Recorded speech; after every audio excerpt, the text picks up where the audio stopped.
Hi readers, I'm Jordan. And I'm Katie. And welcome to Not Another Heroine, the podcast where we break down the best and worst fictional heroines, those swashbuckling ladies who have to work a little harder than expected for their happy ending.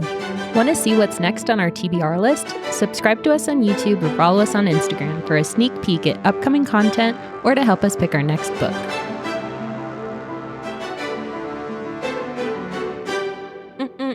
Pick of the week. I just ate a muffin that Jordan made and it was incredible. Sorry. I'm like wiggling in my seat. That was so cute. It was delicious. It makes me happy. Oh my God. I want to eat another bite, but then you guys are going to hear the like. Can you replay that sound? Because I don't think you actually make that sound. It feels like I do. Maybe that's a sign, like the sound in your brain when you're eating that other people. I'm very self-conscious about that. Because people don't really hear chewing noises, right? Unless you're chewing with your mouth open. Yeah. But it sounds so loud in your head. That's true. Yeah. It's social anxiety 101. I learn something new about you every week. Chewing noises this time. I am embarrassed to eat. This is The Prison Healer by Lynette Noni. Noni? No. Let's go with that one. I'm full of sugar. It was mid. You probably had this recommended on some kind of shelf several times. Jordan downloaded it probably a couple years ago. Yeah. Or maybe last year. I don't know. Sometime. The cover looks really pretty. Definitely gonna be. It looks like a sophisticated fantasy romance. Yeah, and it looks like it's maybe like a little bit like Regency. No, that was fantastic. I forced myself to read the whole thing because I wanted a book to talk about for our pick of the week, but it would have been a DNF otherwise. Oh, that's so admirable. I cannot do the same. I know. It was just. I gave it 2 stars. Because I know it's a process to write a book. And there were some parts that were like, you're so redeeming. kind. I know. Why? I kind of am. It was just boring. And it's irritating because like the concept should have been good. Like, again, the queen of fanfic here. I have read fanfics that have been set in prisons that were outstanding. 100% gut-wrenching, like traumatic. Do you have a thing for prisons? I hope not. Because that was really random. Like, I have read fanfics set in prisons. Like, you have sought them out. Yeah. I mean, my favorite fanfics to read about are Harry Potter. So Azkaban is obviously. Yeah. Okay. Yeah. Fair. So I had higher expectations and I maybe should have tabled that. But I'm also comparing this to fan fiction. So really? But I mean, that's kind of that's not fair to fan fiction. I know. Yeah. And what makes me. Yeah, this book was mid. She has her Katie hands out, readers. It's that means a lot right now. Yeah. So the concept of this is basically that they're like 7 or 8 nations and they all send all of their baddies to one prison that's like, I don't know, they've all come together and be like, take all of our bad people and just shove them in there. And it follows the story of this girl who her dad was a healer and he basically was like having like friendships or relationships with rebels of their like nation. And so they get arrested and sent to prison. It's kind of unclear why the daughter who's like 4 or 7 or, a young child, some reason gets swept up in this and also sent to the prison, but then the mother doesn't, but I think she escapes. And then somehow her like younger brother dies, is like murdered during this like arrest, obviously very traumatic, but I'm still like confused why she was sent to a prison at like 10 years old. Weird. Yeah. So that was kind of like questionable. And I think it's kind of like covered in allegedly part of the story, but like I was still confused about it. Flash forward, she's like 18 to 21, somewhere in that time frame. Oh, the standard age for our heroines. Yes, noted. Heroine age. And she's basically the prison healer. Ha ha ha ha ha ha. She took the position from her dad, who was a prison healer before he died in prison. And this prison's a really horrible place. She talks about constantly how people are like constantly on the verge of dying or they just immediately die because like you either get kind of put into a profession while you're there. So there's like miners who are like digging up some kind of substance that's, important to the functioning of society, et cetera, et cetera. But she's been alive somehow for 10 years, and that is regurgitated. Is she a prisoner or is she like got staff quarters? What's going on here? Like, how? The way they kind of glide over that little fact is that, you know, she was appointed as the healer, and it's kind of important because if they need to like keep people alive, but it's a prison and they don't really care about that, they have her on the staff, and she's also a rat for like the warden, and that's how she's been surviving for so long. But then like as soon as like the plot starts, you're like, how the fuck has this girl been alive for 10 years? Like, the things she's doing are absolutely irresponsible, and like years from a 10-year-old to like a 20-year-old. And she learned medicine while in prison as a child from her father. Yeah. You're telling me that they couldn't recruit anyone else to come be okay. Or even just like pay someone really minimum wage to come do it. Yeah. Girl, And then I don't even really know how it like starts, but obviously hot guy comes to the prison. She's like, oh no, I can't get attached to anyone because he's probably going to die, etc. Still gets attached. That's the romance line. And it's like, meh. And then the concept is like the leader who's a girl of the like rebellion in her country gets sent to the prison, and they are going to try her through this like the trials or something. And it's like a trial by fire, a trial by earth, a trial by water, and maybe one other one. I don't know. This book sounds exhausting. So that's what's irritating, is you would think so, but it's boring, repetitive. Nothing fucking happens the whole time.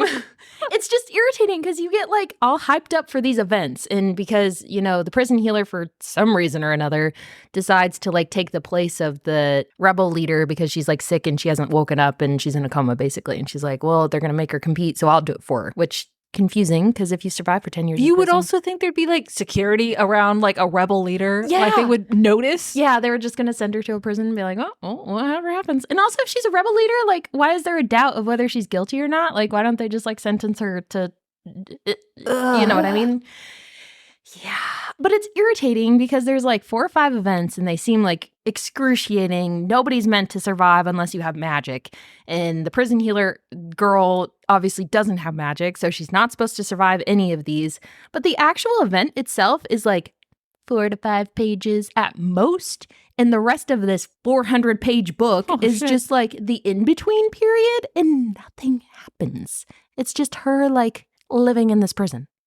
And then like trying to tell herself, no, you can't fall for this guy who's like all of a sudden decided to attach himself to you and isn't repulsed by the fact that you don't want to have a relationship with it. It's because this setting would allow for a really intriguing like power dynamic between a romantic couple, right? Like, oh, you are a spy for the warden. You have like autonomy in this prison. You're a healer. I'm completely at your mercy. So like developing a romantic relationship that's so lopsided in power, and you could just have a lot of discussions and development and like, oh, let's make the heroine do the right thing and maybe not take advantage of someone who's in prison. But no, that sounds like that didn't happen.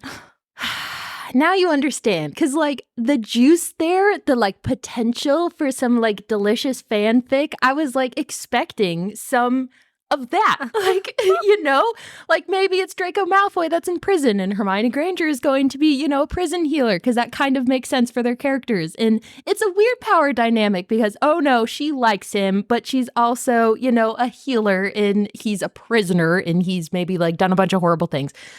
None of that. None. It's just her having like an existential crisis about people that she allegedly didn't care for 10 years, but now suddenly has developed some sort of care and desire to take care of. I didn't realize I was this mad. You are fighting. I'm sweating.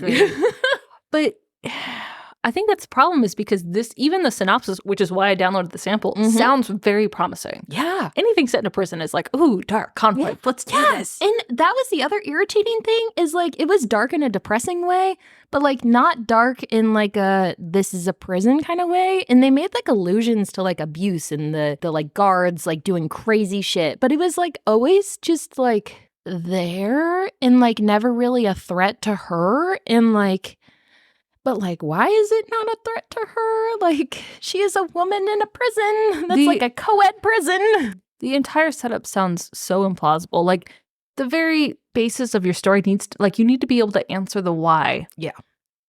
Even if it's a YA fantasy romance, like, it has to be somewhat believable.